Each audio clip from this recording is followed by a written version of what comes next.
Hello दोस्तों, स्वागत है आप सभी का हमारे यूट्यूब चैनल के लॉ क्लासेस में। आज का जो हमारा टॉपिक है वो है restitution of conjugal rights in Muslim law, जिसे हम हिंदी में कहते हैं दाम्पत्य अधिकारों का प्रत्यास्थापन। तो आज हम इसके बारे में जानेंगे कि ये क्या होता है और कब जो है कोई पार्टी, मतलब जो मैरिज में जो दो पार्टियां होती हैं हस्बैंड एंड वाइफ, कब इस राइट को एक्सरसाइज कर सकते हैं, क्या रेमेडी है और क्या क्या इसमें जो है एक्सेप्शन है पार्टीज़ के पास। वीडियो को शुरू करने से पहले अगर आपने मेरे चैनल को सब्सक्राइब नहीं किया है तो चैनल को सब्सक्राइब कर दें और साथ ही साथ बेल आइकन को भी दबा दें ताकि मेरी वीडियो की नोटिफिकेशन आपको टाइम पर मिलती रहे। तो चलिए वीडियो को शुरू करते हैं। सबसे पहले हम बात करते हैं कंसेप्ट की कि रेस्टिट्यूशन ऑफ कंजुगल राइट होता क्या है। तो जैसा कि मुस्लिम लॉ में जो मैरिज है उसको एक कॉन्ट्रैक्ट माना जाता है। तो अगर कोई कॉन्ट्रैक्ट होता है तो दोनों पार्टी के ऊपर एक ऑब्लिगेशन होता है कि वो उस कॉन्ट्रैक्ट के जो भी टर्म्स एंड कंडीशन है उसको फुलफिल करे।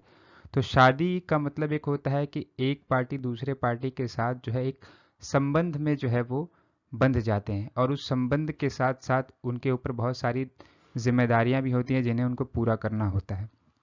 तो रेस्टिट्यूशन ऑफ कंजुगल राइट भी एक तरह से एक जिम्मेदारी है कि उसको दूसरे की सोसाइटी में रहना होता है, उनके साथ जो है एक रिलेशन इस्टेब्लिश करना होता है और बाकी सारी चीज़ें हैं। तो जब कोई एक साथी, मतलब कि आइदर स्पाउस विदड्रॉ हिमसेल्फ और हर्सेल्फ, मतलब कि अगर हस्बैंड या वाइफ अब दूसरे की सोसाइटी को छोड़कर चले जाते हैं और विदाउट लॉफुल काउज, उनके पास कोई रीज़न नहीं होता उनकी सोसाइटी को छोड़ने का, तो वहाँ पर जो है जो दूसरे स्पाउस होगा, मतलब जिसकी सोसाइटी को छोड़कर वो गया है, उसके पास ये अधिकार होगा कि वो कोर्ट ऑफ लॉ में जाकर एक सूट फाइल करे और उसको बोले कोर्ट ऑफ लॉ में कि भाई आप जो है हमें हमारा जो रेस्टिट्यूशन ऑफ कंजुगल राइट का अधिकार है वो हमें दिलाएं, और इन पार्टी को बोले कि आप हमारे पास आकर जिस तरीके से एक मैरिज संबंध में लोग रहते हैं उस तरीके से रहें। इसका जो इम्पोर्टेंट केस है वो जिसमें ये राइट जो है मुस्लिम लॉ में हेल्ड किया गया था, वो दो केस है, मुंशी बुजरुल रहीम वर्सेस शमशुन निसा बेगम, जिसमें एक हस्बैंड ने एक पिटीशन डाली थी वाइफ के खिलाफ और उसको रेस्टिट्यूशन ऑफ कंजुगल राइट के लिए क्लेम किया था उसने, और कोर्ट ने उसको अलाउ भी किया, कहा कि अगर लॉफुल काउज नहीं है वाइफ के पास तो वाइफ जो है हस्बैंड की सोसाइटी छोड़कर नहीं जा सकती। दूसरा है शाहिना परवीन वर्सेस एम शकील। इस केस में जो है वो इसके बता उसमें ये कहा था कि अगर सफिशिएंट काउज है तो वहाँ पर जो है कोई भी ऐसा ऑर्डर रेस्टिट्यूशन कंजुगल राइट का हस्बैंड के फेवर में पास नहीं होगा। मान इसमें जो इस केस में जो है वो क्रुएलिटी जो है वाइफ की तरफ से ग्राउंड दिया गया था कि हस्बैंड जो है वो फिजिकली और मेंटली जो है वो टॉर्चर करता है वाइफ को, इसलिए वो उसके साथ रह नहीं सकती। तो इस सिचुएशन में कोर्ट ने कहा कि हाँ एक सफिशिएंट ग्राउंड है और यहाँ पर जो है हस्बैंड के फेवर में रेस्टिट्यूशन ऑफ कंजुगल राइट का डिक्री पास नहीं हो सकती। अब जैसा कि हम जान रहे हैं कि यहाँ पे हम बहुत सारी बातें कर रहे हैं कि ग्राउंड्स क्या क्या होंगे जिसमें जो है court restitution of conjugal right का जो सूट आएगा उसमें जो है हस्बैंड के फेवर में जो है डिक्री पास नहीं करेगी। तो बहुत सारे कुछ ग्राउंड्स हैं जिसमें डिफरेंट डिफरेंट केसेस में कोर्ट ने ये हेल्ड किया है कि वो अगर सिचुएशन देती हैं तो वाइफ जो है के पास लॉफुल काउज होगा कि हस्बैंड की सोसाइटी को छोड़कर वो रह सकती हैं। अब वो क्या क्या है आइए उससे जानते हैं। तो जो सबसे पहला ग्राउंड है वो है वैलिडिटी ऑफ मैरिज। जैसे कि अगर वाइफ ये कहती है कि जो उसकी शादी हुई है वो शादी ही अनलॉफुल है, वैलिड नहीं है, तो वो सबसे इंपॉर्टेंट ग्राउंड है। अगर वो प्रूव कर दे कि कंसैंगुनिटी में शादी हुई है या और भी बहुत सारे जो इनवैलिड ग्राउंड हैं उस तरीके से शादी हुई है, तो वहाँ पर वो जो है रेस्टिट्यूशन कंजुगल राइट की डिक्री हस्बैंड के फेवर में नहीं दी जाएगी। दूसरा है लीगल क्रुएलिटी, हस्बैंड उसको मारता हो पीटता हो, तो ये लीगल क्रुएलिटी यहाँ पे इंक्लूड करती है mental as well as physical cruelty दोनों। उसके बाद आता है हमारा फॉल्स चार्ज ऑफ एडल्ट्री। अगर एडल्ट्री का कोई फॉल्स चार्ज जो है हस्बैंड लगाता है और हस्बैंड जो है वो प्रूफ नहीं कर पाता है, तो यहाँ पर जो है वाइफ के पास जो है एक ग्राउंड होगा और वो उसके सोसाइटी को छोड़कर रहेगी, रह भी सकती है और वहाँ पर हस्बैंड के फेवर में कोई डिग्री पास नहीं होगी।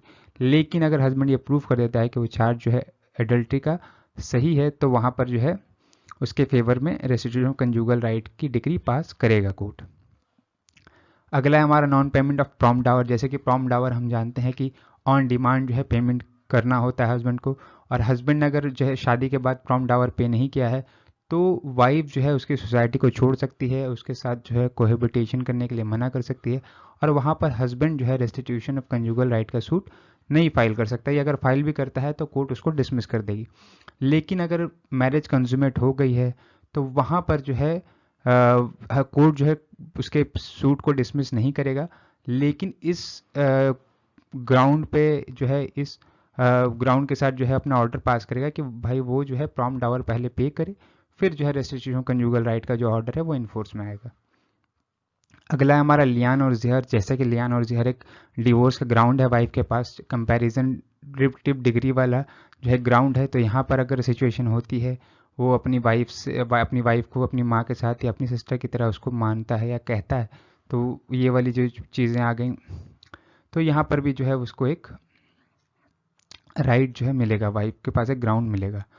अगला है हमारा एपोस्टेसी। अगर हस्बैंड जो है इस्लाम धर्म को छोड़ देता है तो यहाँ पर भी वाइफ के पास एक ग्राउंड है जिसको वो कोर्ट ऑफ लॉ में ले सकती है। अगला है हमारा रेपुडिएशन ऑफ मैरिज। जैसे कि अगर पुबर्टी से पहले वाइफ की शादी हुई हो और उसने जो है मैरिज को रेपुडिएट कर दिया है after attaining the age of 15 year, before attaining the age of 18 year, तो वहाँ पर भी एक सफिशिएंट ग्राउंड है वाइफ के पास। इसके बाद हमारा आता है आखिरी की इंपॉर्टेंस ऑफ हस्बैंड। अगर हस्बैंड इंपॉर्टेंट होता है तो वहाँ पर भी जो है एक सफिशिएंट ग्राउंड है वाइफ के पास, और हस्बैंड के फेवर में रेस्टिट्यूशन ऑफ कंजुगल राइट का जो है ऑर्डर कोर्ट नहीं पास करेगी।